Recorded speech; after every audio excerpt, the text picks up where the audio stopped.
بسم اللہ الرحمن الرحیم۔ السلام علیکم دوستو، میں ہوں مسٹر شیڈو اور آج یہ ہماری ویڈیو نمبر 30 ہے۔ آج کی اس ویڈیو میں سب سے پہلے ہمارے پاس ہے چپ ان، یعنی قطع کلامی کرنا یا کسی چیز کے لیے پیسے جمع کرنا۔ اس کے دو مطلب ہوتے ہیں۔ عام طور پہ ایسا ہوتا ہے جب دو لوگ باتیں کر رہے ہوتے ہیں اور بیچ میں کوئی بات کرنا شروع کر دیتا ہے تیسرا شخص، تو وہ اس طریقے سے کہتا ہے کہ میں قطع کلامی کی معافی چاہتا ہوں، تو ایسے میں ہم انگلش میں کہہ سکتے ہیں سوری ٹو چپ ان،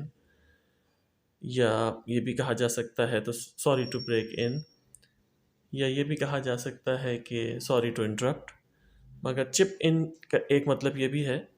کہ کسی کی بات کی قطع کلامی کرنا۔ اس کی ہم مثال آپ کو اس طرح دے سکتے ہیں کہ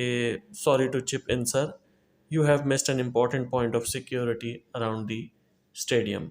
یعنی قطع کلامی کی معافی چاہتا ہوں جناب، آپ ایک بہت ہی اہم پوائنٹ مس کر چکے ہیں سیکیورٹی کا اسٹیڈیم کے آس پاس۔ اس کا دوسرا مطلب جو ہم نے آپ کو بتایا ہے وہ ہے پیسے جمع کرنا، کسی خاص مقصد کے لیے چندہ دینا یا اپنا حصہ ڈالنا۔ اس کی مثال ہم آپ کو اس طرح دے سکتے ہیں کہ all the brothers chipped in to buy a new Mercedes for their parents، یعنی تمام بھائیوں نے اپنا اپنا حصہ ڈالا اپنے والدین کے لیے نئی مرسڈیز بینز خریدنے کے لیے۔ دوسرے نمبر پہ ہمارے پاس ہے لک ہیئر، یعنی ادھر دیکھو۔ یہ اکثر ہم لوگوں کو مخاطب کرنے کے لیے کہتے ہیں سنو میرے بھائی یا میرے دوست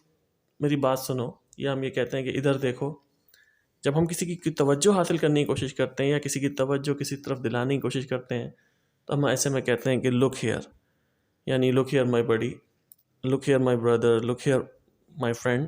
اس طریقے سے جب کسی کی توجہ چاہیے ہو تو اس وقت میں ہم اسے استعمال کرتے ہیں۔ اس کی مثال ہم آپ کو اس طرح دے سکتے ہیں کہ look here my son, we are trying to help you out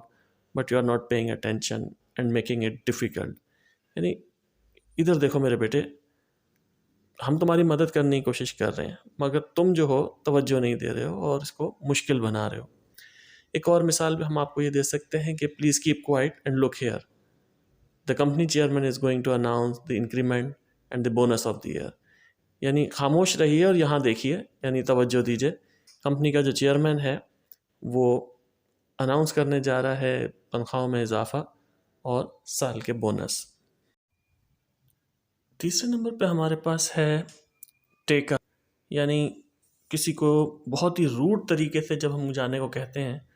تو ایسے ہم کہتے ہیں اوکے ٹیک اے ہائیک، یعنی آپ یہ سمجھ لیں کسی کو یہ کہنا کہ دفع ہو جاؤ۔ ویسے تو انگلش میں گیٹ لاس بھی یوز ہوتا ہے، لیکن جب ہم یہاں پر یوز کرنا چاہیں کسی کو بہت ہی غلط طریقے سے روڈلی، تو ہم یہ کہہ سکتے ہیں کہ اوکے ٹیک اے ہائیک، یعنی کہ آپ یہاں سے چلے جاؤ، یہ جگہ چھوڑ دو۔ مثال ہم آپ کو اس طرح دے سکتے ہیں کہ if you do not follow my instructions, my orders in this office, you have no space here, you can take a hike، یعنی اگر تم میری ہدایت پہ عمل نہیں کرو گے، میرے حکم پہ عمل نہیں کرو گے اس آفس میں، تمہارے لیے کوئی جگہ نہیں ہے، تم جا سکتے ہو، دفع ہو جاؤ۔ یا ایک مثال یہ بھی ہو سکتی ہے کہ the chairman was in a bad mood and he did not even notice the presence of his wife and he asked the secretary to take a hike، یعنی جو کمپنی کا مالک تھا، جو چیئرمین تھا، وہ بہت ہی خراب موڈ میں تھا اور اس نے بیوی کی موجودگی کا بھی احساس نہیں کیا اور اپنی سیکرٹری کو چلے جانے کو کہا، اس کو دفع ہو جانے کو کہا۔ آگے ہمارے پاس ہے ڈان ٹو ڈسک، یعنی صبح سے لے کے شام تک۔ اکثر ہم باتوں میں اس کا تذکرہ کرتے ہیں کہ صبح سے شام تک یا فجر کا جو وقت ہوتا ہے اس وقت سے لے کے شام تک کے وقت کو ڈان ٹو ڈسک کہا جاتا ہے۔ مثال ہم آپ کو اس کی اس طرح دے سکتے ہیں کہ یار I am seriously thinking to leave my job, I have to work from dawn to dusk without any break, یعنی کہ میں اپنی بہت ہی سنجیدگی سے نوکری چھوڑنے کا سوچ رہا ہوں کیونکہ مجھے صبح سے لے کے شام تک بغیر کسی وقفے کے کام کرنا پڑتا ہے۔ اس کی ایک اور مثال ہم آپ کو اس طرح دے سکتے ہیں کہ it is army training my friend, all the time go go go right from dawn to dusk, یعنی یہ آرمی کی ٹریننگ ہے میرے دوست، یہاں ہر وقت جو ہے بس چلو چلو چلو ہوتا رہتا ہے صبح سے لے کے شام تک۔ آگے ہمارے پاس ہے a fish out of water, اس کا مطلب ہوتا ہے کہ ارد گرد کے ماحول سے بے چین ہو جانا یا اپنے ٹھکانے سے دور ہونے کی وجہ سے بے چین ہونا، اور اس کی مثال اس طرح سمجھی جا سکتی ہے کہ جس طریقے سے ہم پانی سے مچھلی کو باہر نکالتے ہیں تو کیسے تڑپنا شروع ہو جاتی ہے، اس طرح بیہیو کرنا، بے چین ہو جانا، تو اسے کہتے ہیں کہ a fish like fish out of water. مثال ہم آپ کو اس کی اس طرح دے سکتے ہیں کہ Martin was behaving like a fish out of water when he heard the news of his wives accident. یعنی مارٹن جو تھا وہ بے پانی کی مچھلی کی طرح تڑپنے لگا، بے چین ہو گیا، پریشان ہو گیا جب اس نے اپنی بیوی کے ایکسیڈنٹ کی خبر سنی۔ ایک اور مثال ہم آپ کو اس طرح دے سکتے ہیں کہ the baby was behaving like a fish out of water when her mother left her in the baby sitting center for the first time۔ یعنی وہ جو بچی تھی اس نے جو ہے بے پانی کی مچھلی کی طرح تڑپنا شروع کر دیا، بے چین ہو گئی، پریشان ہو گئی آس پاس کے ماحول سے جب اس کی ماں نے اس کو بیبی سٹنگ سینٹر میں پہلی بار چھوڑ دیا۔ آگے ہمارے پاس ہے لیٹ سلیپنگ ڈاگس لائے۔ اس کو اس طرح بھی کہا جاتا ہے کہ لیٹ سلیپنگ ڈاگس سلیپ۔ اس کی سادے معنوں میں اردو یہ نکلتی ہے کہ یعنی سوتے ہوئے فتنے کو نہ جگاؤ یا مصیبت کو دعوت مت دو۔ ایسا بھی کہا جاتا ہے کہ بھائی یہ کتے سو رہے ہیں، ان کو لات مت مارو، جاگیں گے تو بھونکیں گے اور کاٹیں گے بھی۔ یعنی مقصد یہ ہوتا ہے کہ کوئی کسی چیز کو ڈسٹرب نہ کیا جائے، کسی معاملے میں یا کسی سچویشن میں جو ہے انٹرفیئر نہ کیا جائے،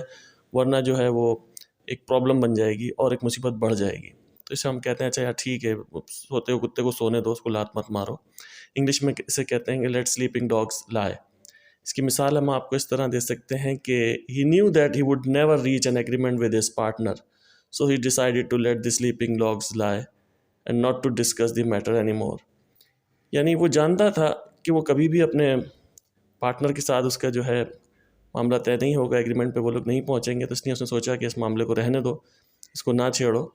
اور اس نے یہ میٹر ڈسکس ہی نہیں کیا، اس نے اس کو چھوڑ دیا، مصیبت کو یا فتنے کو اس نے نہیں جگایا۔ ایک اور مثال ہم آپ کو اس طرح دے سکتے ہیں کہ I wanted to inform my auntie about her husband's activities, but then I decided to let the sleeping dogs lie۔ یعنی میں اپنی آنٹی کو بتانا چاہتا تھا ان کے ہسبینڈ کی ایکٹیویٹیز کے بارے میں، مگر پھر میں نے ڈیسائیڈ کیا کہ ٹھیک ہے، سوتے ہوئے کتوں کو سونے ہی دو، یعنی اس مصیبت کو نہ جگاؤ، اپنے لیے مصیبت کو دعوت نہ دو۔ آگے ہمارے پاس ہے بگ، یعنی دوسرا ضروری کام یا دوسری کوئی ایسی چیز جس کی زیادہ اہمیت ہے۔ اس کو سمجھنے کے لیے ہم آپ کو اس طرح بتا سکتے ہیں کہ اکثر ایسا ہوتا ہے کہ ہم کھانا کھا رہے ہوتے ہیں، ہم کسی سے اور سے کہتے ہیں آ جاؤ تم بھی کھانا کھا لو، اور اس کو کہیں اور اگر جانا ہوتا ہے کھانے پہ تو کہتا ہے نہیں نہیں میری فلاں جگہ دعوت ہے، مجھے وہاں جانا ہے۔ یعنی وہ دوسری چیز کو اہمیت دے رہا ہوتا ہے بجائے اس کے کہ آپ کے ساتھ کھانا کھائے۔ یا اکثر ایسا بھی ہوتا ہے کہ ہم کسی سے کسی کام کو کہہ دیتے ہیں کہ ہمارا یہ کام کر دو، اور وہ کہتے ہیں نہیں نہیں میرے پاس وقت دوسرا ضروری کام ہے یا مجھے دوسرا کوئی کام کرنا ہے، تو یعنی وہ اس کو اہمیت دے رہا ہے۔ تو ایسی سچویشن میں ہم کہتے ہیں بگر فش ٹو فرائی۔ مثال ہم آپ کو اس طرح دے سکتے ہیں کہ I do not have time to listen your nonsense, I got a bigger fish to fry۔ یار میرے پاس وقت نہیں ہے تمہاری بکواس سننے کے لیے، مجھے دوسرا ضروری کام ہے یا دوسرا بڑا کام ہے۔ ایک اور مثال ہم آپ کو اس کی اس طرح دے سکتے ہیں کہ when I asked my colleague to help me finish this presentation, but he flatly refused and I said he had another bigger fish to fry۔ یعنی جب میں نے اپنے کولیگ سے کہا کہ میری مدد کرو اس پریزنٹیشن کو کمپلیٹ کرنے میں، تو اس نے فوراً ہی مجھے صاف جواب دے دیا کہ اس کے پاس دوسرا ضروری کام ہے۔ تو دوستو ہم آج کی ویڈیو کو یہیں ختم کرتے ہیں، ایک نئی ویڈیو کے ساتھ، نئی انفارمیشن کے ساتھ پھر انشاءاللہ آپ کی خدمت میں حاضر ہوں گے۔ اس وقت تک کے لیے اللہ حافظ۔